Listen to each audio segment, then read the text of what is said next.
Hello साथियों, आज अपना लोग बहुपद के घात के बारे में समझेंगे। देखिए, बहुपद की घात को हम पावर बोलते हैं या इंडेक्स या डिग्री ऑफ द पोलिनोमियल बोलते हैं।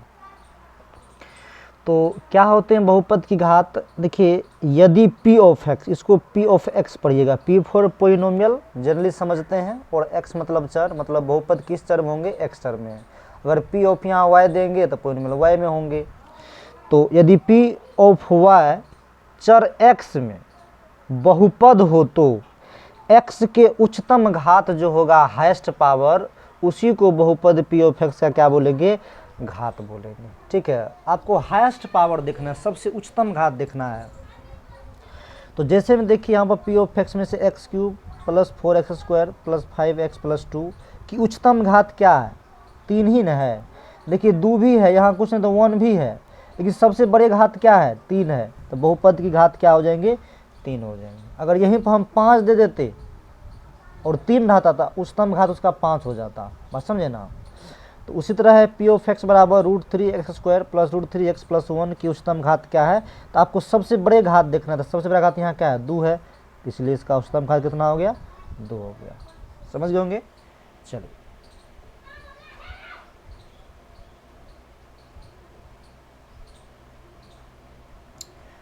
चलिए, अगला टॉपिक है बहुपद के शून्य या शून्यक, जीरो ऑफ ए पोलिनोमियल। मतलब बहुपद के शून्यक आपको पिछले लेक्चर में हम बताए थे। जो रैखिक बहुपद को केवल और केवल एक शून्यक होते हैं, द्विघात को अधिक से अधिक 2 शून्यक होते हैं, और त्रिघात को अधिक से 3 शून्यक होते हैं। तो आज अपन लोग शून्यक निकालने के लिए सीखेंगे। जो बहुपद के शून्यक या मतलब जीरो द पोलिनोमियल क्या होते हैं? किसी बहुपद में उपस्थित चर का वह मान जिसके लिए उस बहुपद का मान शून्य हो जाता है, उसे उस बहुपद का शून्यक कहते हैं। बात समझे ना? और किसी भी बहुपद के शून्यक ज्ञात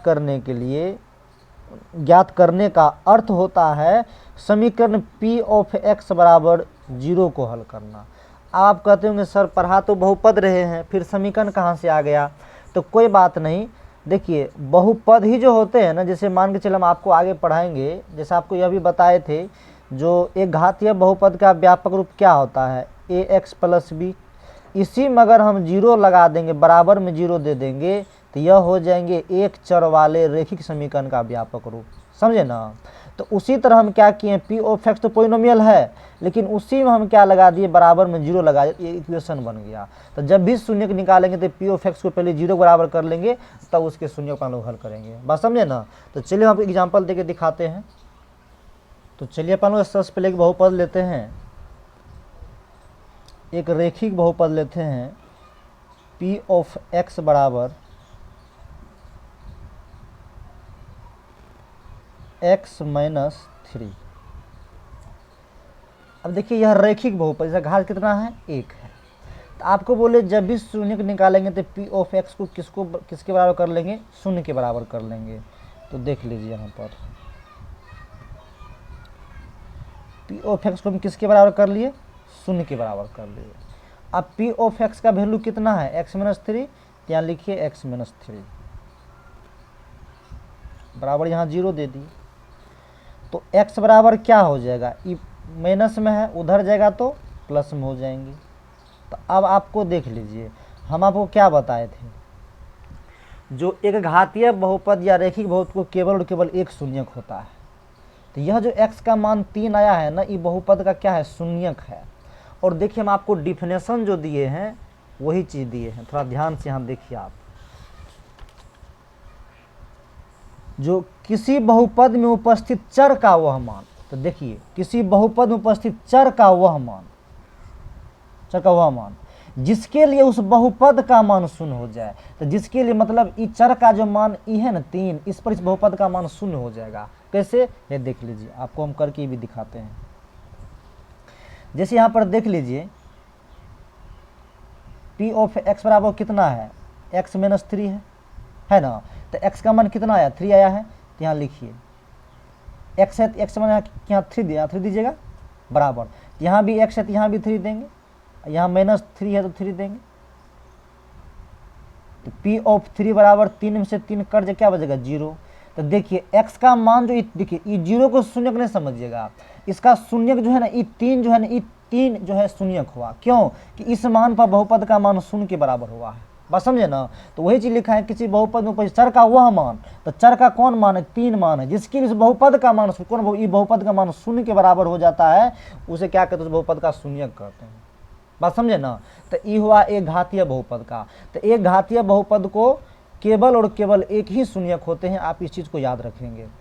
और ये 3 को छोड़ करके दुनिया का कोई भी मान इसमें पुट कीजिए कभी शून्य के बराबर नहीं होगा।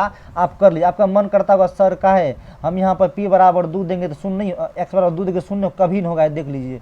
आप यहाँ 2 दीजिए -3 दीजिए, बताइए यहाँ जाएगा -1 हो जाएगा जी, कभी नहीं शून्य के बराबर हुआ।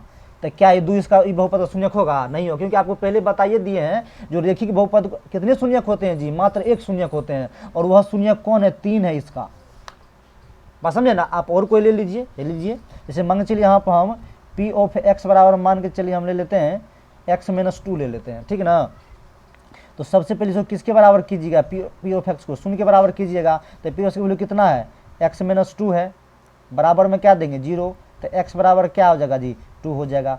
ये 2 को छोड़ करके दुनिया कोई मान इसमें पुट कीजिए कभी 0 बराबर नहीं होगा। ये देखिए आप कीजिए, जैसे यहाँ पर लिखेंगे p ऑफ x बराबर क्या हो जाएगा x - 2 हो जाएगा।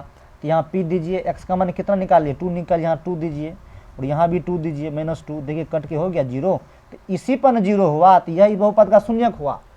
एक के ठोप होगा, 2 छोड़ के कोई भी दीजिएगा शून्य कभी नहीं होगा, बात समझे ना। तो चलिए अब आपको हम एक घात वाला समझा दे, आप द्विघातीय बहुपद का शून्य निकालना सिखाते हैं। चलिए एक घात तो हम बता दिए, आप द्विघात बहुपद को देखते हैं। जैसे माने चलिए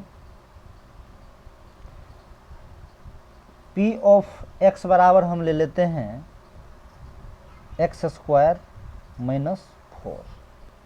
ये कौन बहुपद है, द्विघातीय बहुपद है।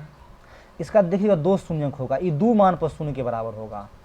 जैसे शून्य निकालेंगे तो सबसे पहले क्या करेंगे, बहुपद जो है समीकरण p ऑफ x को शून्य के बराबर करेंगे। तो आप p ऑफ x का वैल्यू यहाँ पर क्या है x² - 4 बराबर क्या देंगे 0 देंगे। तो यह हो जाएंगे x², ये माइनस में उधर जाएगा तो क्या हो जाएंगे प्लस में हो जाएंगे। तो x बराबर देखिए ये रूट जो ही उधर आप दीजिएगा ना उधर जाएगा, तो ये प्लस माइनस के साथ आ जाएंगे, समझे ना। तो यहाँ x बराबर इसका 2 मान हो जाएंगे 2, ठीक ना।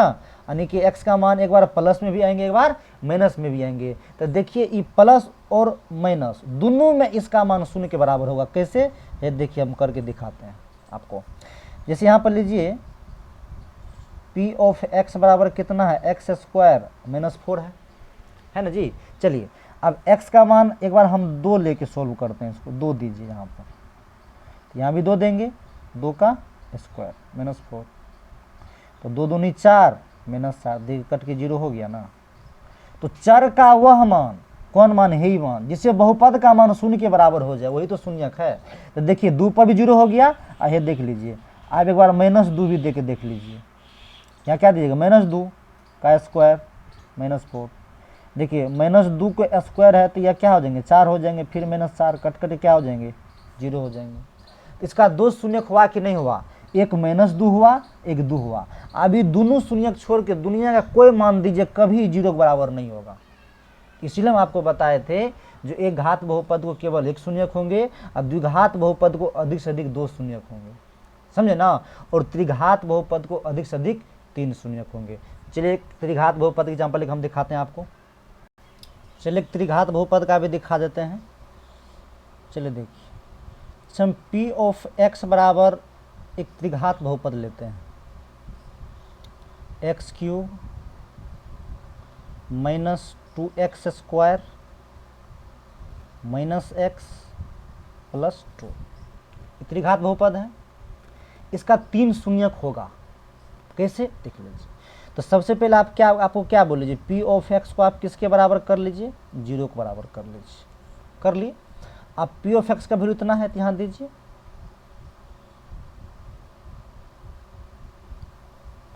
x³ - 2x² - x + 2 बराबर 0 कर लिए। अब ध्यान दीजिए, इस चीज़ को थोड़ा हम क्या कर लेते हैं, इस टाइप से लिख सकते हैं। देखिए अभी लिख रहे हैं, समझ गए ना। अगर आपको इस समझ में नहीं आए, जिसको हम अच्छा से 9th क्लास लेक्चर में बताए, वहाँ जाके देख लीजिएगा। इसको देख लीजिए, हम शॉर्ट में थोड़ा बताते हैं। इसको हम लिख लेते हैं एक्स क्यूब, ये 2x स्क्वायर को हम लिख लेते हैं x square minus x square. जोड़िए फिर 2x स्क्वायर हो जाएगा, ये नहीं हो जाएगा। चलिए उसके बाद यहाँ देखिए माइनस एक्स है, तो इस माइनस एक्स को हम लिख सकते हैं plus x minus 2x। Minus 2x में से x चल जाएगा तो फिर माइनस में x नहीं बचेगा, और यहाँ पर क्या है प्लस में 2, तो प्लस में 2 रहने दीजिए, बराबर में 0। समझ रहे हैं। अब देखिए एक्स स्क्वायर है, सॉरी यहाँ एक्स क्यूब है, अब माइनस एक्स स्क्वायर है, तो यहाँ पर क्या करते हैं हम एक्स स्क्वायर कॉमन ले लेते हैं। तो एक्स स्क्वायर कॉमन ले लेंगे तो यहाँ क्या बच जाएगा एक्स, यहाँ बच जाएगा कौन चीज़ -1। बस समझे ना, ये दोनों में हम एक्स स्क्वायर कॉमन लेते हैं, एक्स बचा ना जी, एक्स दिए माइनस तो एक्स स्क्वायर था ले लेते, एक बचा ना कुछ नहीं। तो अब चलिए फिर यहाँ पर क्या करते हैं माइनस हम एक्स कॉमन लेते हैं, तो एक्स कॉमन लेंगे माइनस एक्स, यहाँ क्या बच जाएगा एक्स, प्लस माइनस प्लस यहाँ फिर माइनस हो जाएंगे, यहाँ 1 हो जाएंगे। बस समझे ना। फिर देखिए यहाँ -2 है, तो यहाँ -2 कॉमन लेते हैं, तो -2 कॉमन लेंगे तो यहाँ क्या बच जाएगा एक्स, 2 ले ही लिए, तो माइनस प्लस क्या हो जाएगा -1 हो जाएगा, बराबर में 0। अब देखिए यहाँ तीनों सेम सेम है, तो सेम सेम है, तो यहाँ क्या करते हैं एक कॉमन ले लीजिए, यहाँ पर x -1 हम कॉमन ले लिए। अब यहाँ क्या बच गया एक्स स्क्वायर माइनस एक्स और -2। बात समझे ना, बराबर में 0 कर दे। अब ध्यान दीजिए, अब देखिए यहाँ पर x -1 है, अब यहाँ पर फिर गुणनखंड करते हैं, ये फर्स्ट टर्म को इससे गुना कर लीजिए आप, तो फर्स्ट टर्म से गुना करेंगे तो -2x स्क्वायर होगा, ये मध्य पद का ऐसे खंड करेंगे, जोड़ने घटाने से ही या गुना करने से -2x के बराबर 2x स्क्वायर के बराबर होना चाहिए। तो देखिए यहाँ क्या हो जाएगा x square plus x minus 2x, -2x में x जगह तो बच जाएगा, यहाँ -2 हो जाएंगे। और समझे ना, बराबर में 0 आ गया। बात समझ गए। चल तो x -1, फिर यहाँ x है तो x कॉमन ले लीजिए, तो यहाँ बच जाएंगे x + 1, यहाँ पर -2 कॉमन ले लीजिए, तो यहाँ भी x + 1 बच जाएंगे, बराबर में 0। तो यहाँ बच जाएंगे x -1, और यहाँ दोनों सेम चीज़ है, तो यहाँ भी कॉमन ले लीजिए x + 1, और यहाँ बच जाएंगे x -2। तो अब देखिए यहाँ पर 3 चीज़ निकला है, तो तीनों को x बराबर कीजिए। तो देखिए यहाँ पर x -1 बराबर 0, x + 1 बराबर 0 और x -2 बराबर 0। तो देखिए x बराबर 1 आया, फिर x बराबर -1 आया, और x बराबर +2 आया। ये 3 शून्य किसका आया, और तीनों शून्य पर देखिए इस बहुपद का मान 0 हो जाएगा, और 3 को छोड़ करके दुनिया कोई मान दीजिएगा 0 के बराबर नहीं होगा। हम वो तीनों पर चेक करके दिखा देते हैं। चलिए क्या था इक्वेशन अपन लोग, मतलब बहुपद क्या था, P ऑफ x बराबर x³ -2x स्क्वायर -x + 2। ठीक है, अब x का मान एक बार 1 लेकर आपको दिखाते हैं, यहाँ 1 दीजिए, तो क्या देंगे 1 का क्यूब करेंगे -2, यहाँ 1 का स्क्वायर कीजिए -1 + 2, एक का क्यूब एक ही होगा, एक का स्क्वायर एक, यहाँ हो जाएगा -2 और यहाँ -1 + 2। देखिए माइनस वाला से प्लस वाला, माइनस वाला से प्लस वाला कट के 0 हुआ कि नहीं हुआ। तो क्या था चर का वह मान जिससे बहुपद का मान 0 हो जाए। तो देखिए ए पर 0 हुआ तो इस 0 हुआ ना जी, इसको नहीं मान लीजिएगा, इस मान पर बहुपद 0 हुआ, तो एक 0 के साथ 0 खाई 0 हो गया। अब -1 भी दीजिए, देखिए 0 हो जाएगा, ये लीजिए आप, यहाँ अब की बार -1 दीजिए। ठीक है, तो -1 का क्यूब करेंगे, -2 दिए, यहाँ -1 का स्क्वायर करेंगे, माइनस है यहाँ -1 देंगे +2 देंगे। चलो -1 का क्यू है तो -1 ही होगा, ये -2 का स्क्वायर थे एक हो जाएगा, एक को गुना करेंगे -2 हो जाएगा, ये माइनस +1 +2। देखिए फिर इससे ही कर जाएगा, इससे ही कर जाएगा, हुआ 0, -1 पे भी हो गया ना, 2 हो गया। अब तीसरा भी सिम्प्लीफाइड हम कर देते हैं, देख लीजिए कितना है, 2 है, दीजिए यहाँ पर 2 का क्यूब करेंगे -2, 2 का स्क्वायर करेंगे -2 देंगे +2 देंगे। देख लीजिए 2 का क्यूब है तो 2 दूना 4 और 4 दूना क्या हो जाएगा, ये 8 हो जाएगा, 2 दूना 4, फिर यहाँ 8 हो जाएंगे -2 +2। देखिए इससे ही कट गया, इससे ही कट गया, बराबर में क्या हो गया, 0 आया। ये तीनों मान छोड़ करके दुनिया का कोई मान दीजिए कभी बहुपद शून्य के बराबर नहीं होगा। बात समझे ना, तो आपको बता दिए जो रेखिक बहुपद को केवल और केवल एक शून्यक होते हैं, द्विघात बहुपद को अधिक से अधिक 2 शून्यक होते हैं, और त्रिघात बहुपद को अधिक से अधिक 3 शून्यक होते हैं। बात समझे ना। लेकिन विशेष कंडीशन में यह भी आपको जानना पड़ेगा, जो यह तो फिक्स है जो रेखिक बहुपद को केवल केवल एक शून्यक होगा, लेकिन कभी कभी ऐसा होते हैं जो द्विघात बहुपद को कभी कभी एको गो शून्यक नहीं होगा, कभी कभी एगो होगा, अधिक से 2 होबे करेगा। वही बात त्रिघात में भी होता है। तो देखिए हम लिखे हुए हैं जो रैखिक बहुपद को एक शून्यक होगा एक, और द्विघात बहुपद को कभी एक हो सकता है, कभी 2 होगा और कभी होबे नहीं करेगा। अब आपके मन में ये बात जरूर आएगा जो सर कैसे शून्यक नहीं होगा, हमको कोई ऐसा एग्जाम्पल दे के दिखाइए। तो अवश्य दिखाएंगे। जैसे देख लीजिए, अगर हम आपको जैसे x लिए यहाँ पर और x² + 1 = 0 करते हैं, द्विघात बहुपद है, इसका 2 शून्यक होना चाहिए, इसका एको गो शून्यक नहीं होगा। x² इधर करेंगे तो -1 हो जाएगा, तो x बराबर क्या हो जाएगा, √(-1). अब देखिए आपको यह बात बताए हैं, जो अगर रूट में कोई संख्या माइनस में आ जाता है तो उसको कहते हैं इमेजिनरी नंबर, काल्पनिक संख्या कहते हैं, समझे ना। तो इसका कोई वास्तविक मूल होगा ही नहीं, इसीलिए ये बहुपद जो है द्विघात, इसका कोई शून्यक नहीं होगा, समझे ना, इसीलिए वहाँ लिखे आपको, समझ गए होंगे।